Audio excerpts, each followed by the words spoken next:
Unit 3. Listening 2. Activity D. And finally tonight, we have this report from Larry Stark. We frequently hear that children don't have good manners. In today's society, parents are too busy to teach their children manners. For example, families don't sit down at the table to eat together.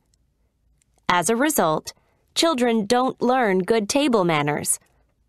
Also, children don't know how to behave politely around adults. When, for example, they should use titles like Mr., Mrs., or Ms. So, here's Larry. He'll first tell us what schools are doing about this and what the results are. Then, he'll answer the important question: how do teachers and parents feel about it? Thanks, Katie.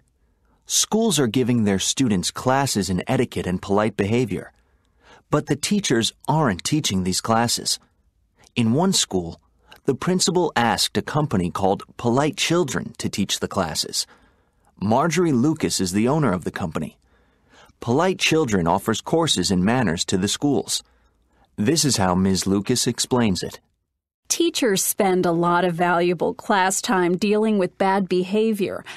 A lot of this is just bad manners. We teach manners for many different situations.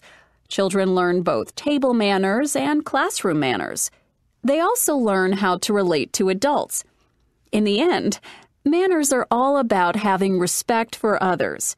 That's why it's important to use words like please, thank you, and excuse me. That's why kids in the classroom should raise their hands and not shout out answers. When children learn to be courteous in these small ways, they learn to respect other people.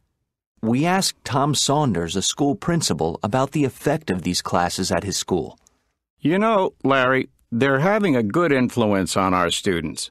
After we started the classes, students' grades went up by 10 to 13% in 1 year.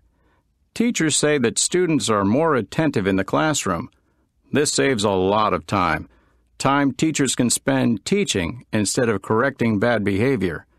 There's less violence in the school, too. For example, we have fewer fights in the hallways. This improves the quality of the school. Parents also like the etiquette classes. Here's Jenny Miranda, whose son Marcos is in the 3rd grade.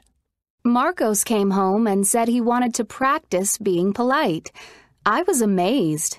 Now we're practicing things like calling adults Mr., Mrs., or Ms., and saying please and thank you. These little things make a big difference. Thanks for that report, Larry. That's all for tonight. So I will now politely wish all of you a very good evening.